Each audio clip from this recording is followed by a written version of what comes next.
हम लोग नियम पर दृढ़ नहीं रहते, इसी से हमारे देश की दुर्दशा है। संध्या वंदन तक का नियम जाता रहा है। भजन करने के लिए नियम की बड़ी आवश्यकता। हाँ, बड़े नियम की आवश्यकता है। तो जैसे प्रातः काल से सायंकाल तक की हर व्यक्ति की अपनी एक दिनचर्या होनी चाहिए। ऐसा नहीं कि आज हम 4 बजे उठे, कल 7 बजे उठे, पर फिर मन को आप कंट्रोल नहीं कर पाएंगे। मन के लिए एक दिनचर्या होनी चाहिए कि हमको 10 बजे सोना है, 4 बजे उठ जाना है। तो फिर 4 से 4:15 नहीं होना चाहिए, 4 बजे उठ जाना, ऐसा नियम बना ले। और उठ करके हमको थोड़ी देर नाम जप करना है, थोड़ी देर हमें वाणी जी का गायन करना है, थोड़ी देर हमें ध्यान, एक अपनी दिनचर्या। फिर हम अपने संसार के कार्य के नियम, जो संसार के कार्य हैं, उनको भी करते हुए भगवान को समर्पित करें। जैसे जो पद में है, जो आपको राष्ट्र सेवा मिली है, जो आपको समाज सेवा के पद मिले हैं, या आपको जो घर की सेवा के कार्य मिले हैं, उनमें बहुत धर्म पूर्वक आचरण होना चाहिए। अगर आप अधर्म आचरण करते हैं, अपने पद का दुरुपयोग करते हैं, तो आप सुबह जग करके थोड़ा माला चला लीजिए, फिर भी आपका कल्याण नहीं होगा, क्योंकि आप अपने पद का, अपने सेवा का दुरुपयोग कर रहे हैं। जैसे हम जानते हैं कि अधर्माचरण है, ये अधर्मी है, हमें पता है दोषी है, और वो हमको कुछ धन दे देता है, और हम उसको मुक्त करवाने की बात सोचते हैं, और जो निर्दोष है उसको फंसा देते हैं। अब तुम चाहे जितना माला चलाने की कोशिश करो या दान पुण्य करो, वो तुम्हारा अधर्म आचरण, वो अधर्म का धन तुम्हें सतमार्ग में नहीं जाने देगा। नियम लेना चाहिए कि जिस पद में है, जिस धर्म में है, जिस कर्तव्य में है, चाहे कुछ भी हो जाए, हम अपने कर्तव्य से विमुख नहीं होंगे। जितना जप महान है, उतने कर्तव्य महान है। दोनों बातें समझना है। जब माला फेरा और इसके बाद बेईमानी, अधर्माचरण, इनका कोई नियम नहीं है कि हमें कैसे चलना है, तो वो माला काम नहीं कर पाएगा, क्योंकि उसका तभी सत्य भाव माना जाएगा माला जपला, जब धर्माचरण है। धर्माचरण नियम से। बोले वो बड़े कट्टर नियम वाले हैं, उनको घूस नहीं, आप उनको भयभीत करके नहीं काम करवा सकते, प्रलोभन में काम नहीं करा सकते।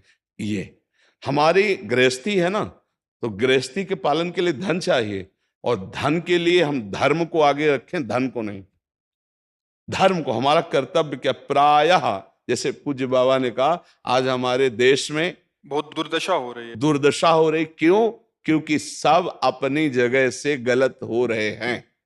अगर अपनी जगह हम ठीक रहे तो हमारी दुर्दशा नहीं होगी। हमारा भजन कम होगा, लेकिन हम धर्म से चल रहे हैं तो हम विजयी होंगे। हम भगवान को प्रसन्न कर सकते हैं, क्योंकि हमें जो कार्य मिला है वो भगवान का ही कार्य, सृष्टि भगवान का कार्य।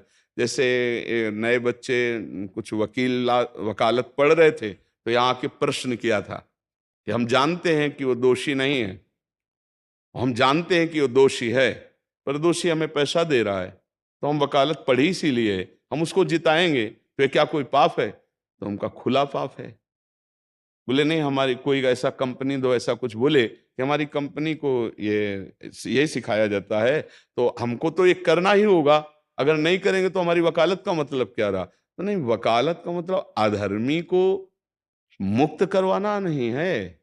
वकालत का मतलब अधर्मी के सबूत एकत्रित करके उसको दंड दिलवाना है, और धर्मात्मा को मुक्त करवाना है। अब इसके लिए आपके पास अर्थव्यवस्था अगर कमजोर भी है, तो धर्म व्यवस्था आपकी पूरी है। धर्म व्यवस्था ठीक है तो परिवार स्वस्थ रहेगा, सुखी रहेगा, भगवान आप पर प्रसन्न रहेंगे।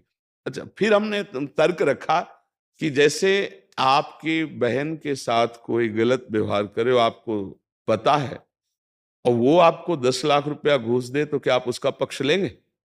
नहीं। तो फिर दूसरी बहन के साथ किया है।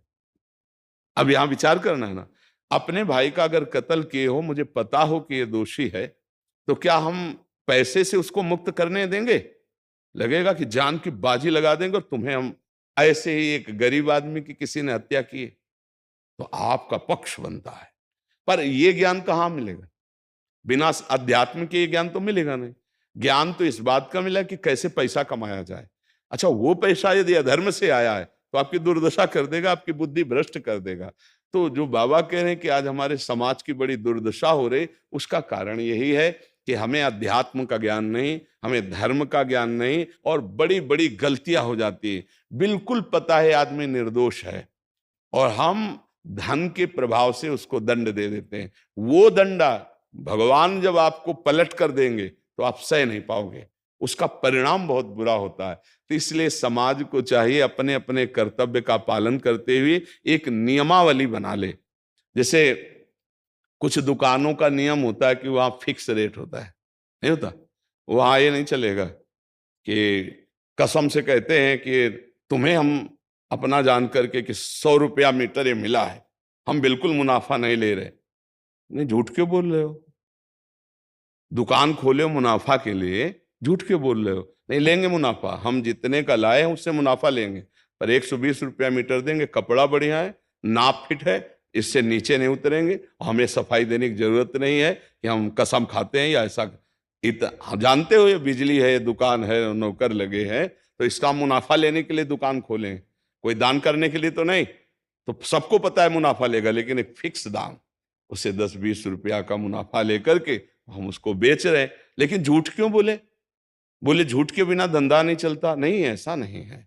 अब असत्य बोलोगे तो उससे जो आपको मुनाफा मिलेगा वो आपकी बुद्धि भ्रष्ट करेगा, और सत्य है कि मुनाफा के लिए है वही चीज, और आप एक फिक्स रेट में दे रहे हैं, बढ़िया है।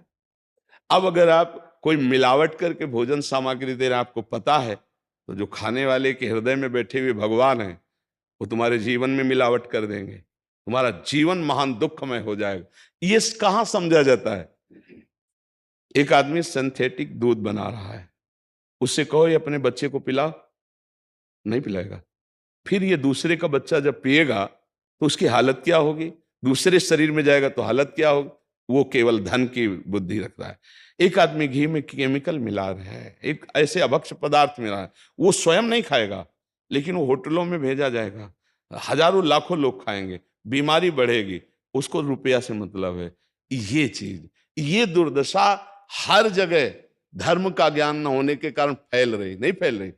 एक मरीज बीमार है, असली दवाओं में पैसे ज्यादा है, नकली दवा लेकर के असली के दाम में बेच देना, उसको बिल्कुल फायदा ना होना। लेकिन परमात्मा देख रहा है, तुम जानते हो नकली दवा है, वो तो नहीं जानता बेचारा, ज्यादा पढ़े लिखे नहीं, किसान आदमी गांव का आया है, तुमने दे दिया और उसने पैसा दिया असली के। अब वो पैसा तुम्हारी बुद्धि भ्रष्ट करेगा, तुम्हारे परिवार में कलह पैदा करेगा और तुम्हारा पतन कर देगा।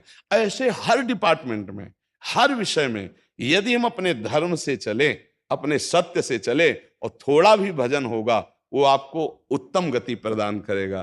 पर ऐसा कहां समझ में आ रहा? अध्यात्म के बिना भला ऐसा समझ में आएगा? तो इसीलिए कह रहे हैं हमारे देश की दुर्दशा हो रही। पूर्वजों में पहले ये था कि हमारा धर्म नहीं जाना चाहिए चाहे प्राण चले जाएं, हमारा चरित्र नहीं जाना चाहिए चाहे सर्वस्व नष्ट हो जाए। आज इसकी कोई परवाह नहीं, तो उसी से बुद्धि भ्रष्ट हो जाती है, जीवन एक पशुवत आचरण वाला हो जाता है, और वो अपने को बड़ा सुखी समझने लगते हैं कि हमारे पास बड़ा वैभव है। लेकिन प्यारे, उस दिन को याद करो जिस दिन तुम्हारा आखिरी समय होगा, ना तुम्हारा फार्म हाउस जाएगा, ना महल तुम्हारा जाएगा, ना बैंक बैलेंस जाएगा, ना कोई व्यक्ति, और ना ये शरीर। अब तुम्हारे कर्म तुमको भोगवाएंगे। उस समय की कौन याद करता है? अगर उस समय की याद हो तो भय लग जाए कि नहीं नहीं, पाप नहीं करूंगा, क्योंकि जाना है यहां से। अच्छा, कब जाना कुछ पता नहीं, किसी भी समय ट्रांसफर हो सकता है इस शरीर से। तो हमें लगता है कि महापुरुषों के जो वचन हैं कि हमें एक नियम से जीवन जीना चाहिए, धर्म पूर्वक जीवन जीना चाहिए, अपने कर्तव्य का पालन करना चाहिए। जो हमारे लिए कर्तव्य, आज प्रायः धन प्रधान बुद्धि होने के कारण कर्तव्य स्वाहा हो रहा है। एक विद्यालय में विद्यार्थी के लिए जो गुरु पद में बैठा है, उसका क्या कर्तव्य है? वो अपने कर्तव्य को भूला हुआ है। भला छोटे छोटे विद्यार्थियों को, जिनकी नींव पूरे राष्ट्र सेवा में, समाज सेवा में ये बन सकते हैं, अगर उनको हम सही शिक्षा नहीं दी तो उनका पूरा जीवन बर्बाद हो जाएगा। अगर उनको हम गलत सपोर्ट कर दिए तो उनका पूरा जीवन बर्बाद, क्योंकि नया जीवन है।